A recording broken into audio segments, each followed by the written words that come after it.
Hey guys, so got a lot of positive feedback on sharing random stories with you guys regarding like one specific topic. So today I was thinking I could do childhood stories. Here's the problem. My childhood consisted of the years 2006 to about 2014-ish, when I would have been 8. That was pretty much my childhood for me. Now here's where the problem runs in. I am a firm believer in the fact that children born from 2004, people whose childhood took place between the years of 2004 to 2013, have very little recollection of what happened. And I don't know why this is. Because you can ask anyone born before 2004, hey, tell me some stories from your childhood. And they'll crank them out like crazy. And then you can ask anyone born after 2014, hey, tell me about your childhood. And they can crank them out like crazy. But if you ask anyone between those years, in that frame of time, they're gonna be like, huh? So, there's a few things that I do remember that are a little zany, but not a whole lot, so bear with me. And I'm just gonna say now that if there is no outro for this video, that means that my phone has reached 20% and the video ended on its own. It's currently at 29%. So we have at least 20 minutes. Anyway, so whenever I first realized that dancing was something I could do, I think I was 3. And I was a weird kid, I'm not gonna lie. I was a strange little guy. One thing I distinctly remember was this, whenever I was a child, I lived in Arizona. Now, I don't recommend this. It's not fun. I lived specifically in Phoenix, Arizona, but not like the normal part of Phoenix, Arizona. Not like the city part. I lived in the desert. Like, when I say I lived in the desert, I mean whenever me and my siblings got off the bus, we would cower away from the cacti around us. There were tumbleweeds. I lived in the desert. But there was this one theme park somewhere in Phoenix that I distinctly remember going to. And there's this ride called the Desert Storm. Now, the Desert Storm is this really big roller coaster, and you have to be at least, you have to be like the 42 inches tall to ride it or whatever, and I wasn't. But I had my stepdad with me. So me, my brother, my sister, and my dad, we all hop on this roller coaster. It's gonna be fun, it's gonna be great. My siblings were terrified because there were these 2 parts of the roller coaster where it would take you in a loop and go upside down. But in the second loop, it would stop and you would stay upside down for a substantial 5 seconds, where my siblings almost crapped their pants. I went on this roller coaster a total of 5 times before my mommy told me I could not ride it anymore. I remember that. And I had a fascination with this roller coaster for the next 2 weeks straight. And I told my mom that I had a lot of fun spinning around and stuff, so she shoved me into ballet classes. Now, these connections never really made sense to me, but my mom used to be really smart, so I just trusted her, and also I was 3. Who was I to deny? Who was I to say no? Now, another thing I distinctly remember about going to dance classes way back when I was little is that my grandma would always take me. Now, I have a very complicated family per se, so I have upwards of 6 grandmothers. One of which is not directly related to me maritally or bloodly, if that's a word. But you know what I mean. So there's my Nana, who is also Brayden's Nana. Nana. Oh. Who lives in Texas. And that is Josh's mother. That's my dad's mom. And then there's Grandma Tracy, which is my mom's mom. And then I don't remember my other grandma's name because I was really little when she passed away. She had cancer, it was fine. That grandma was my sister's dad's mom. And let me make this make sense. My sister, that you guys know, Finn, has a different dad whose name is Michael. Now, Michael and my mom had Kaylee, and then my mom had me with Josh, which is my dad.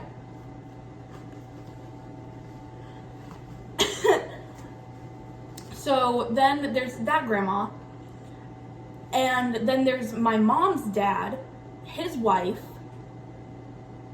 my step-grandmother, Doreen, and then there's my current step-grandmother, Dee Dee. Brayden, how many grandmas is that? I lost track after so much. Oh, and there's Evan's mom, Mary. How many grandmas is that? Nana, Grandma Tracy, the dead one, Mary, Dee Dee, and Denise. Oh my god, I was right, I have 6 grandmothers. No, I'm not gonna lie. I hate most of them. Grandma Tracy is pretty chill. She's not the best, but she's chill. My Nana is awesome, totally cool, and gave me the final piece of Juicy Couture jewelry that I needed to complete my 1994 collection. That was awesome. My Grandma Doreen is absolute garbage. I hate her, we all do. Then there's the dead one. She was awesome. She's my second favorite grandma. Then there's Dee Dee, who's pretty cool. That's about it. And then there's Mary, who is a godsend and my favorite Italian person I've met in my entire life, and if I never met her, I'd probably be dead by now. Of starvation, because she's Italian and she shoves food down my throat every time I see her. But this specific grandma, we're gonna call her, wow, I really want to say something having to do with breast cancer, but that's really offensive. Grandma Michael, that's what we'll call her, because she was Michael's mom. So Grandma Michael always drove me to dance classes. And whenever I did dance classes, I was supposed to be in preschool. Now, I never went to preschool, but let me fact check. Brayden, did you go to preschool? Did the kids go to preschool? No, they went to a daycare. That's preschool. Function basically. Yeah, I don't fucking, yeah, I guess. So I'm actually the only one of all of my siblings that didn't go to preschool. Which I have been told by school guidance counselors might be the reason why I'm so bad at math. Now, I don't know what kind of math they teach you in preschool, but I don't think it has anything to do with fractions, so I'm pretty sure they're wrong. So since I brought up having fun being upside down to my mom, and she put me in dance classes, she decided that if I did well in my first recital, she would just skip out on sending me to preschool and just keep me in dance classes because I would strive that way. Obviously, she was wrong, but I do remember that every single morning, and I did dance classes every single day except for Sundays and every other Saturday. So whenever I was small, I was a plie queen, okay? The only positions I knew were in ballet, all right? Missionary, I didn't know her. So, I distinctly remember that Krispy Kreme was a problem and an addiction for my grandma that I didn't know about. So I thought that we bought a dozen Krispy Kreme donuts to share between the two of us in this car every single morning because it's awesome and fun. It turns out my grandma actually had an addiction to Krispy Kreme donuts, and that's why we did that. And that's also why she always told me never to say a word whenever I got back home.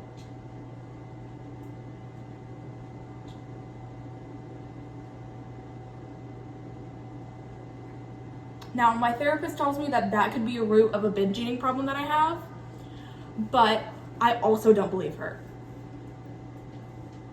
So if you take anything away from this story, kids, don't trust your therapists or your school counselors.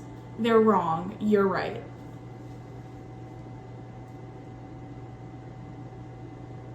Speaking of therapy, can we talk about that segue for a minute? So the first time I ever actually did therapy was whenever I finally moved to Myrtle Beach. When I moved to Myrtle Beach, I was upwards of about 7 years old, and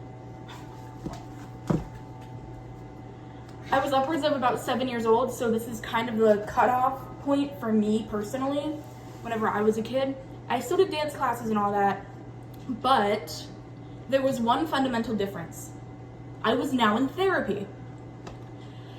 The original reason why my mom signed all of us up for therapy was for group family therapy sessions so that we could get used to having our mom back. Now, if you think about that statement for too long, it's really depressing. But instead, think of it this way. I got a new coloring page every time we went, and it was totally awesome, and that drew me to my passion for coloring books. So think of it that way, and you'll be fine. So my first therapist, her name was Amy, and she was the only therapist who worked at the office. And I remember the name of the place. It was called APOM Counseling and Wellness. It was right next to the place where my mom worked, the Subway that she worked at the time. And Amy was legendary. She had really pretty hair. I always thought it was wet, but apparently she just had like natural cinched curls in her hair. I just thought she had a glandular issue. But Miss Amy was really great, and she was the only therapist there, and the therapist office itself was always under construction for some reason. I don't know why, they never told us, but it was just always under construction.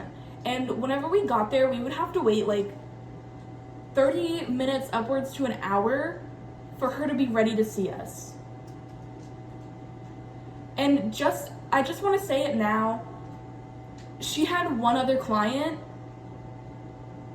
that came once a week, and that was on Mondays, and when we came, it would be a Friday or a Thursday. So I never understood why it took so long for her to have us in her office, but that was the first time I ever actually saw a therapist. Now, the first time I ever saw a therapist one-on-one was also with Amy. And the only reason I ever was like shoved into therapy was because I got bullied as a kid and everybody called me albino because I had pure white hair and I'm a really white person. So, and I was short and cold all the time. So I guess that means I'm albino. I don't know. But I was picked on a lot whenever I was little. So I would talk to Amy about it. Amy was my personal counselor as well as my family counselor, which was pretty cool. I'm not gonna lie, it was great to have somebody to like talk to about that stuff other than my little nightly chats with my sister because we had bunk beds at the time. At the time, we had bunk beds up until 4 years ago.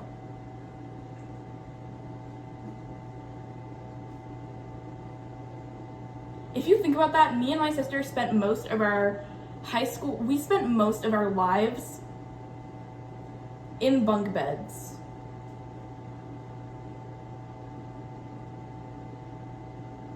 By the time we got out of these bunk beds and had our own rooms, we had already swiped our V cards multiple times. Now imagine the awkwardness of that.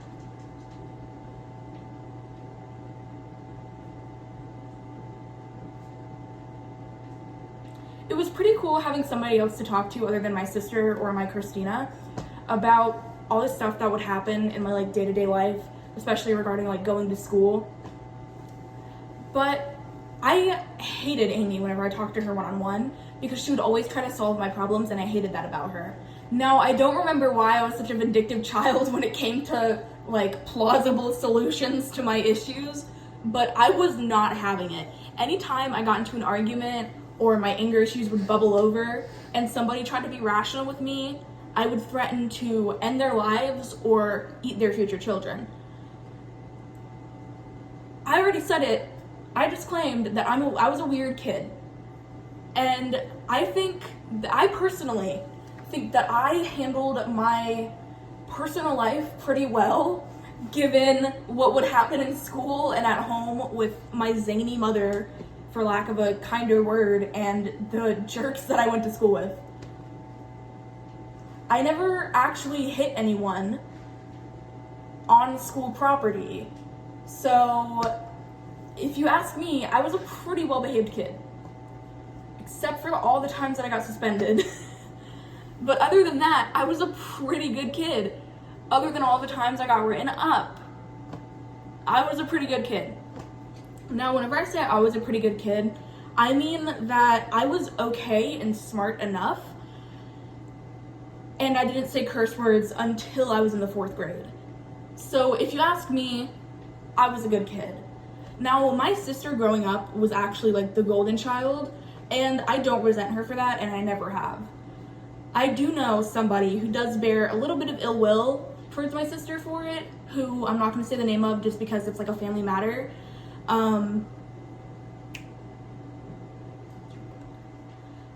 But they were obviously jealous of the attention that my sister would get whenever we were kids. But it's really just because my sister was in gifted and talented classes, and she has a beautiful singing voice, and she can draw. I mean, she makes stunning drawings and then refers to them as her crappy little doodles.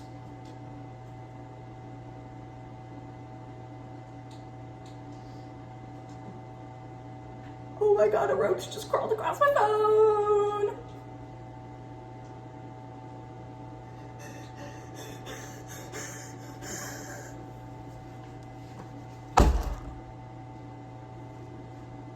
Bugs are people too, don't kill them. Yeah, why don't you shut your mouth over there? Listen, Peanut Gallery. I heard that look. Also, I just want to say that these are sauce stains. I feel like I should have pointed that out whenever I started the video. Anyway, my sister was a great kid. She was the kind of kid who didn't touch a single thing in the grocery store. Yeah. So whenever me and my older brother would have our grubby little hands on everything we could find, my sister would be vibing. She'd just be like, and we'd be running around wreaking havoc on our mother's good name. I put it in quotes for a reason, calm down over there. So our mom would always be like, hey, don't you see your sister over there? Be like that. And we'd be like, damn girl, if you gonna bring us to Walmart, we gonna go wild. Like, I do have a distinct memory of riding a bike around a Walmart whenever I was a kid. But that's whenever I lived in Phoenix. And also, I injured myself doing so. So if you don't know how to ride a bike, don't ride a bike. Especially in a public place. Especially if you do not own said bike. Now, there was one place when I was growing up where you could run around and wreak havoc, and you would be celebrated for it. These places no longer exist, at least in America. And that breaks my heart. But it was this legendary chain of stores across America called Toys R Us. And in Toys R Us, if you grabbed a little kid's vehicle, you sat in it and you drove it around, you would get a head nod from a worker. Like, you'd be cool if you knew how to work that on your own, all right? Nobody would care. And that did include my parents. So sometimes, especially mostly on birthdays or like holidays, my mom and Michael would take us all to Toys R Us and we would have a blast. A blast. Now, there was one Christmas where we didn't get to do it, but that's just because I got a Barbie dream house that Christmas. Jealous. It's right, I had a Barbie dream house and you didn't. I actually didn't have any Barbies growing up. Me and my sister were Monster High girls. We were more Monster High dolls, Bratz dolls kind of guys than, you know. I think that has a lot to do with why we're both low-key into women these days, but, you know, Maybe Claudine and Dracula shouldn't have been acting the way they were acting. I'm just saying that now. It's totally not my fault. It's on the writers 100%.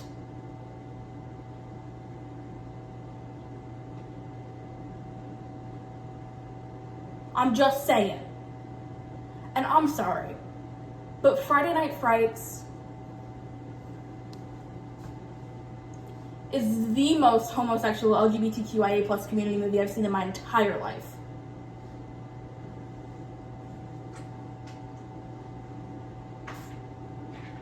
And you know what makes it terrible?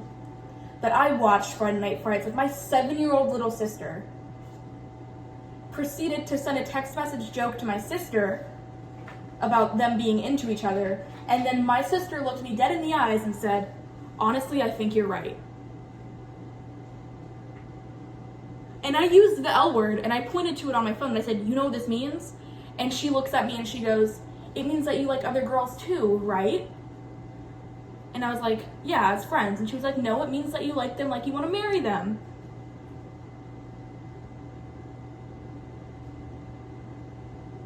So the moral of that story is that, Brayden, I really believe that we should lower Lila's screen time if she knows what lesbians are right now.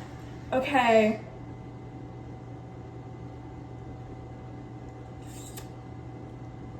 I'm serious. Because me and my sister did not realize what a homosexual film Friday Night Frights was till we were 14 years of age.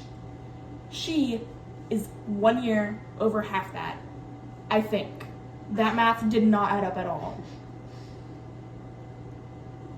We need to limit her screen time when we see her.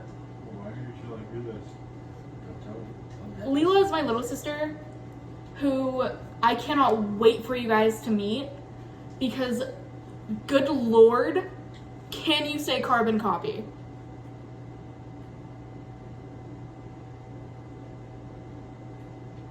Oh crap, now I'm talking about my sister's childhood. I'm supposed to be talking about mine. Sorry guys, I'm trying to pump out more memories. There just aren't that many. I can't tell you the name of all my therapists that I've had over the ages. There was Amy, and then there was Lisa, and then there was Brad, and then there was Kyla, and then there was this... Honestly, I could never determine a gender, but the name was Kai.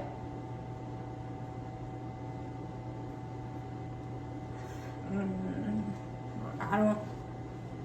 Now, I'm not gonna lie to you. Amy was from APOM, and then all those other therapists were from the exact same office. When it came to therapists, for most of my life, I used the same, like, building, you know, like the same center, but they played hot potato with me. So, and I never knew why. No one told me. And then I had Linda, and then I had my most recent therapist, Brian.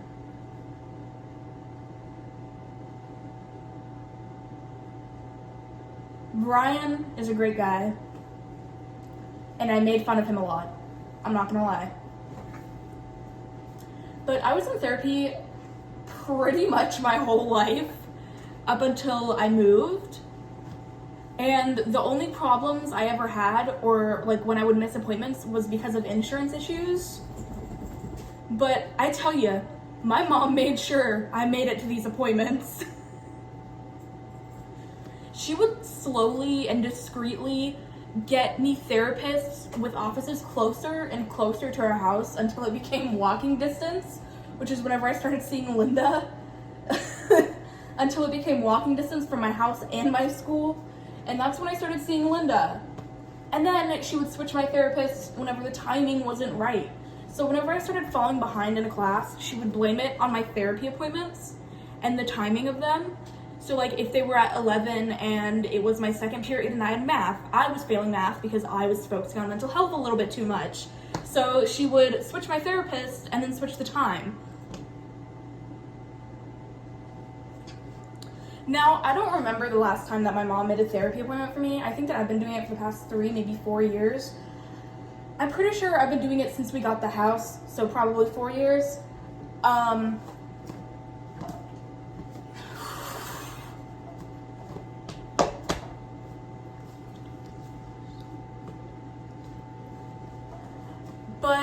I do know that my mom always tried her best to make sure that I was mentally okay. Except for, you know what, I'm not gonna say that. Another distinct memory I actually have was meeting Brayden and Leela when they were both really small. I met Leela when Leela was an itty bitty baby. And I met Brayden whenever he was about 2.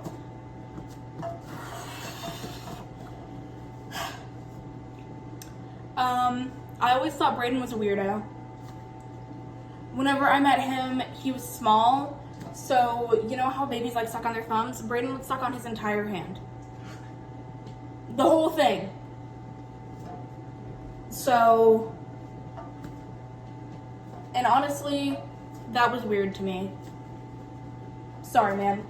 Never seen a kid do that. I did babysit a kid at one point who would have like his middle finger and his ring finger in his mouth a lot. His name was Ryder. You guys actually know Ryder. But his name was Ryder. And he was genuinely on the spectrum and still didn't put his whole hand in his mouth. I remember going to Waffle House a lot whenever I was a kid. And this didn't, geologically, that had no effect on whether or not I was going to Waffle House. I remember that my mom would wake up in the middle of the night and come to my room and then wake me up and say, hey, let's go get Waffle House. And I would be like, that sounds awesome, let's go. I do remember one time whenever I was 11, my mom came into my room and she said, hey, I want to go to Circle K. And I was like, there's not a Circle K by here, but there's a 7-Eleven. And she's like, great, I want a Slurpee. So we went and got Slurpees. Anyway, I love you lots, Joey Tots. I gotta go now because my phone is legitimately about to die and I am about to pee my pants. So, I will see you guys when I see you guys, probably tomorrow. Oh, I'm gonna upload this video immediately. Love you lots. Bye.